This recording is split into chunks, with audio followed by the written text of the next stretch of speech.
Welcome to another Lore You Should Know. I am Greg Tito, and I'm joined by Adam Lee. Adam Lee is Hello. here. This is where we talk about certain bits of Dungeons & Dragons lore for your own information, as well as perhaps practical application, especially with this one, as we're going to deal with a subject in the newest adventure that's coming out for Dungeons & Dragons on September 17th, Baldur's Gate, Descent into Avernus. This topic is creatures, vehicles, Mayhem that you might meet on the 9th layer of Hell, Avernus. The first layer. I was doing it backwards. The first layer, Avernus. So one of those big things is the Infernal War Machines that we've talked a little bit about on various incarnations of this podcast, but also through our adventures during D&D Live. Yeah. So why don't you talk a little bit about what those are and what they were originally made for? Yeah, so Infernal War Machines, So Avernus is embroiled in the Blood War. And since demons are forces of chaos, they just ramble in, they come in swarms and hordes, and they have no cohesion. They're just whipped onward by their demon lord, tyrant masters. Devils, on the other hand, are lawful aligned, and they have structure, and they have legions, and they have armor and uniforms, and they do things by the book, and they also build stuff. And out of this fight, one of the big problems devils have had is like, how do we deal with just massive swarms of demons coming at us? And one of the things they invented were these Infernal War Machines that they've built out of iron and hellfire. And so they just have these massive, giant, demon-slaying battle machines that they just hurl at the demons and obliterate them in droves. What do these things look like? They look like towering. Some of them look like almost like inverted pyramids, or like giant claws, like that come down, and the big hook part of the claw rakes the ground just with a screeching sound. And they're filled with fire, and they're powered by souls. Yeah, it's gross. And like one of the giant Infernal War Machines, they have an exhaust with like soul residue, kind of spews out from the back as it goes along. So consequently, because of this massive blood war and smashing these machines, and some of them get taken down by just demons crawling the side, just hordes of them. They take this machine down. That creates a massive wreck, and from this wreck, other denizens of Avernus, who aren't devils necessarily, they may be other kinds of fiends, or they may be extraplanar travelers that are there. They have come in, taken salvage from these Infernal War Machines, and built their own sort of smaller types of machines from them that are more like wagons or cars, or that kind of stuff. So. And these ones they've used to race around Avernus and do their own thing. They've got their own economy, they've got their own agendas, and they've kind of developed into warlords. Because Avernus has the blood war, it's engaged in this endless conflict. And that conflict requires armor, it requires weapons, it requires all manner of magic items, things to keep this battle going. And because of that, there's money to be made. So these warlords service the devil legions. They can also do deals back and forth between extraplanar powers and the archdevils of Avernus, or the pit fiends there. So there's all these dealings coming and going, and it's basically like a giant war machine, a giant war profiteer system that's happening. So these warlords are becoming profoundly wealthy. And when you say wealthy, though, they're wealthy in soul coins? It depends. If the warlords are fiends, then sure, then they want to amass soul coins so that then they can do deals with the devils from the different layers of the Nine Hells. Or if they are extraplanar travelers, but they're just they're warlords down in Avernus, but then they have other deals somewhere else, they might trade for gold. Devils have really no use for gold. It's not like a big deal, other than the fact that gold can tempt mortals. Right. And so devils will keep a nice stockpile of gold on hand if they get a greedy mortal that comes down and they want to do a deal. So these warlords are wheeling and dealing, and they have different agendas. Some warlords might not be interested in the Blood War, but they might have taken these and salvaged their own Infernal War Machine and made their own fleet in order to stand their ground against the other warlords who might raid them and take their stuff, or So there's this tension between the warlord clans or tribes or gangs, or whatever, that are in there, and when your players and the characters come down there, they kind of run into this thing that's already ongoing, right? And they kind of land into the middle of that, and then mayhem and intrigue ensues. Because it's all, even though it's a system, it's a chaotic system to a certain extent, because one warlord could depose another, and then all of a sudden that can upset any kind of deal that was going on, and then new deals have to be struck, or they're fighting for the same resources, so they might compete against each other, that type of thing. Sure. Right? Yeah, and also, like, you could be down there and you don't know who to trust. And a crafty warlord might see you as sort of being like Dorothy in the Land of Oz, and then say, "Oh, here we go. Now we're going to use this person to get this." Or you might meet a warlord who actually kind of says, "You're an honorable gang of fighters, and you could join my band." You might have a group of players that are like, they find their own war machine and are like, "Hey, we could be warlords too. Like let's get in on this thing." Or they could be, get their own war machine and decide that they're going to be the warlord that wipes out all other warlords. So there's any number of ways that this story could go, and very D&D type thing. So what are some of the warlords that folks might encounter? We saw some of them during the D&D Live Descent to Avernus storyline. So you got Maggie is one of the, Jeremy Crawford played her very well. I'll never see her another way. Yeah, exactly. I love that he was also very well dressed as Mad Maggie, because I was like, oh, that's a wonderful juxtaposition of what she might look like. Yeah. Yeah, so Mad Maggie is there, and Mad Maggie's got her own sort of gang with her of different characters that you can meet. And she's a hag, right? She's a night hag, yeah. So she's a fiend, and she's got her agenda. And one of the things that she loves is to... Well, I mean, night hags thrive on nightmares, and they thrive on, terrible feelings like most hags do. But night hags just seem to have this extra sort of desire to feed off of nightmares of other beings. So, and in Avernus, nightmares are generated by the moment. So what better place for a night hag than this realm? So when you get down there, she, you encounter her, and she kind of helps you out. But there are things that you need to do for her, and there are also some circumstances, people that you have in your party that she is very interested in with memories and painful memories. So she's got her own agenda. She does. What are some of the other warlords that have different ones? Yeah, you've got Ragadraga, and Ragadraga is wants to be the king of everything, and he's a werebore, and Kate Welch played him great, so gave him a New Zealand Kiwi accent, so it was awesome. And Ragadraga's there, and Ragadraga is pretty much just sort of like just straightforward, like, oh, I want to rule everything and kick ass, and also get married to Mad Maggie, I think. Sure, yeah, I think that was Kate's own unique riff on it, which was great. Oh, that's not in the adventure. Oh, okay. But yeah, I mean that could certainly happen. What are some of the others? Princeps Kovic, who is this sort of necromancer kind of character, and very sort of aloof and distant and strange, and you can encounter that one, and then what was the other one? Smiler? Well, the Smiler the Defiler. Yeah. Oh my gosh. Yeah. So Smiler is an Eladrin that that person, Smiler's very twisted. So yeah. Tell us why are they twisted?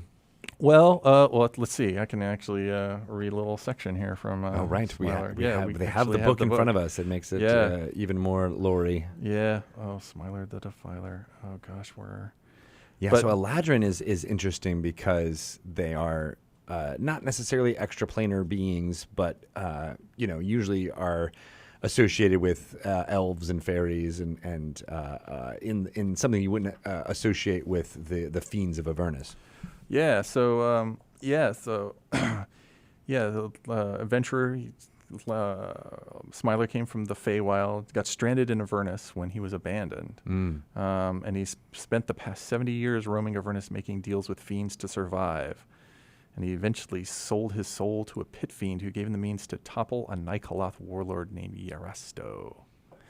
So you can, if there's 3 rivals that Smiler has, Bitterbreath and Princeps Kobek and another one called Feonor. And so you can, once you encounter one of these characters, then you're sort of locked into a story with all the other warlords. Right. And so once you meet Smiler, then it's like now you're embroiled in sort of their drama. Yeah. And that can last as long as you want. I mean, as a DM, you can just be running that and have that be a big part of your campaign. Yeah. And dungeon masters can use some of these warlords in there, but they might also be inspired just to create their own based on these templates, right? Yeah, for sure. Yeah, you could see some of these, and then be from there just like, oh, wouldn't it be great if there was one who was connected to this other part of the adventure? You read maybe Belle, who is a person or a pit fiend you can encounter down here. Yeah, like, oh, this warlord could be even more sort of connected to Belle and lead into that part of the adventure. So, and is Belle the entity that created the Infernal War Machines? No, I don't believe. I think the Infernal War Machines the Infernal War Machines have been around for a long time. Belle does run a forge, and I don't think we've said that he is sort of the inventor of these things. But conceivably, conceivably, yes, he could. But Belle, being the former ruler of Avernus, now he's been relegated down to being a pit fiend, and he's really pissed about that. So, and so now he wants to get back, and he has his own plan that when you encounter him, he's going to try to sort of convince you that his plan will work and help you out. And so, I love that.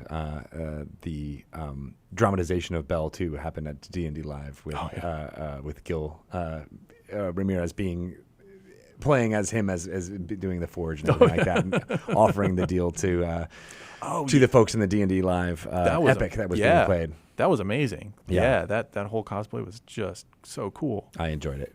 Thoroughly. Okay, so we talked about the fact that player characters might find their own Infernal War Machine, or steal one of the warlords and adapt it in for them. So what's some of the ways that you can customize this War Machine? So there's plenty of different ways to customize. Like each War Machine, when you're on it, they have stations. So you have a driver who drives it, and there's all these mechanics that sort of support you as a driver. You can do cool stuff. And then there are battle stations all around the War Machine, depending on how big it is, because we have like 2-seater War Machines that are just kind of like little motorcycles, and that kind of go to sort of a mid-sized car, and then to maybe something the size of a bus. And each of those War Machines, the bigger they get, the more sort of weapons they have on them. And then once you're on a War Machine, you're like, as party members then can split up and sort of, grab these weapons and then use them to, smash other people who are chasing you. So the standard War Machines come with things like wrecking balls and giant chompers on the front, and like maws, like steel maws, you can crush your foes. Oh, that's cool. Some will, have what are the other ones? I think there's an acid sprayer that you can shoot jets of acid, but there are the traditional ones that every War Machine comes with, but then there's sort of additions that you can have. one's called an Infernal Screamer. Ooh. And so that one is, in fact, I can look that one up. But what it is basically is this just sort of wax sort of effigy of this like tortured soul, and it's just melting constantly. And if you crank a crank that's coming out of its back, it does psychic damage through a scream. So there's things like that. Like you can trick out your war machine and just put all these different weapons. Oh my gosh, so it's almost like a siren, like an old school siren or something like that, but it's one that's of a screaming soul in hell. That psychs you out. Ugh. Yeah. So it's terrifying. It is just horrifying stuff. But you can upgrade its armor. Every war machine, like we have a thing called a damage threshold, where if the damage threshold might be 40, and if you take less than 40 points, it just bounces off. Yeah. So it's something has to really punch through the armor before it can actually damage the war machine itself. Mm-hmm. And you can upgrade that armor with all different kinds of stuff. Like, some of them can be, we have Canian armor, which is, this metal mined from the level of, I think it's the 8th level of hell, Cania. Okay. Maybe, I don't know. But there's a metal that's native to that layer. To that layer that's been mined, and if you get that Canian armor, it actually helps your, it increases the defense of your war machine. There's gilded death armor, there's soul spike armor, there's all these different kinds of cool armors that you can get on it. Nice. Magical gadgets like necrotic smoke screens, and you can have a teleporter. No way. So we give you these cool seed ideas, but then really sort of where the fun is that you can invent your own.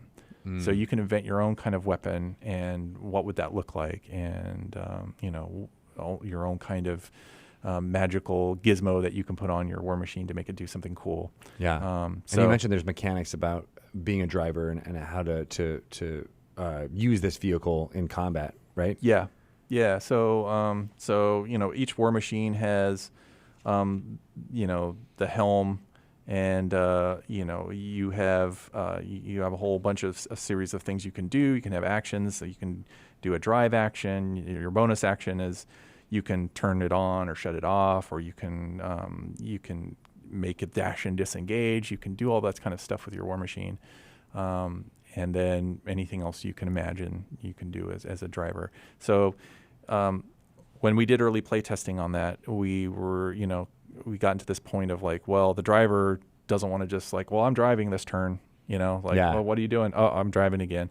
So we're like, still driving. Yeah, still driving. So we're like, okay, we've got to have something fun for the driver to do. So there's different, now it's like we got it into where like, you can pour demon ichor into the engine, and doing that sort of turbocharges your war machine. It's like your nitrous. Yeah, and so it's a risk because you have a chance of overclocking your engine and blowing it up or having some kind of mishap happen. So we have a mishap table and with things that can go horribly wrong.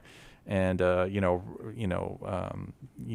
then as you're driving through, it's like, what's the terrain look like, and how do you navigate that terrain? And so, I love that we've kind of stealth designed Car Wars. Yeah, for 5th edition here. Yeah, and a lot of that is like Ari Levitch and Sean Merwin, Will Doyle, and James Introcaso. They all pitched in, and other people who play tested with us, Sean Wood, Chris Lindsay, like the list goes on ever onward. And but those people, and especially they really were the ones who did all the heavy lifting on coming up with the cool mechanics and fun. That's so cool. Yeah. So I love this so much because it melds the lore of the story of having these warlords who are using their own war machines with the fact that you can participate in that system as much or as little as you want. Yeah. Right. Like, or as much as your players' characters want or as little as they want. Yeah. Right. We've had people come to us, not even knowing this, but just what we've released, talking about it so far, and wanting to just create like Amazing Race type content and things like that, where they're like, oh, we can just use this little subsystem and blow it out up as much as possible. And I think it's really fascinating. Yeah. I mean, that was the one thing as we started, going deeper into it. It's like, I mean, at that time when we were coming up with this story, Fury Road came out, and of course that was just sort of the inspiration for this thing. And we were like, can we do that? We're like, yeah, sure we can. It's like, but can we, do it so it's fun and it's pared down, and it's not like Perkins did a great the dinosaur race in Tomb of Annihilation. Very, just this great mechanic and this great sort of way to do a dinosaur race. And how fun was that? It was like, I mean, there was this huge book that got created, and so many stories were just like the dinosaur race. Yeah, exactly. The mayhem that ensued when that happened. And even in the Ack Inc. game, it was just like the dinosaur race. Like, do we remember anything else? What else happened in that adventure? I don't remember anything else. But just with like Rothfuss stuck his hand up the rhino's butt, and they just took off,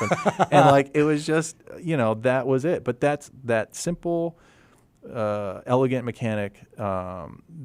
Just created so much story fun. And so, with this is a bit more robust than that mechanic. But, the end goal was like, we want to create that Fury Road feeling where you just got this, you're on this hellscape and you're in these wicked machines and you're just like racing at each other and down at super high speeds, which is it's not the type of thing you do in a Dungeons and Dragons adventure very often, right? So it's like, if you're going to do it, let's blow it up and make it as fantastical as possible, and I think you guys did a good job with it. So cool. I'm excited. Yeah. All right, so I can't wait for players to meet some of these warlords, encounter some Infernal War Machines, and hopefully get that vehicular envy that many people have, and want to pilot their own and start their own warlord gang in the first layer. I look forward to the stories. Yes, I love it. How can people get in touch with you to ask you more about this amazing mechanic? Yeah, I'm at Atom of Adventure. Sweet. Yes. Awesome. Well, thank you so much. We'll be back with another Lore You Should Know segment next week. Excellent. Yay. Woohoo. Sweet. I think we did it, Adam. Yay. 3 hours. Oh my gosh. It went by like that. It did. Like a cold snap. It did. Just like slap on the face. Yeah. That's what I love. Thank you so much for being here with me in this room and talking about this amazing adventure that you had a large hand in creating. It was a lot of fun, and anytime, man. I will show up when summoned. Sweet. I will create a portal and summon you to Candlekeep. Yeah. Slash Studio D20, where we record all this fun stuff. Yeah. Awesome. Well, thank you, everyone, on the Twitch stream. I don't have my computer open, so I can't look at the chat, but you have all been, when I was looking at it, extremely active and participatory and enjoying all this fun content. So I think that's always super fun. So thank you, all of you who are hanging out there. Saluting to all of the freelancers that we were calling out as much as we can. I think some of them were in the chat as well. So great. Good on you guys for all of your hard work on making this come to life. Yeah, we really appreciate it. It was a lot of fun, and man, they worked very hard on this, and I hope they're stoked because it's a testament to their skill. Yeah, exactly. And we only have this 2 copies of the actual book in house right now, but there will be more copies coming down the pipe soon. And of course, you'll be able to get this adventure on September 17th everywhere. All right, well, that's it. We're signing off for Dragon Talk for this week. We'll be back next week. Do you happen to remember who's coming up next week, by any chance? I think it's Chef Mike from McDonald's. That's right. Ex test chef from McDonald's. Technically, he will still be employed next week. Ah, I see. I looked at his Twitter handle recently and it said X, so I was like, oh, okay, good. Put it in his 2 weeks. Yeah, nice. All right, because he's going to do D&D full time.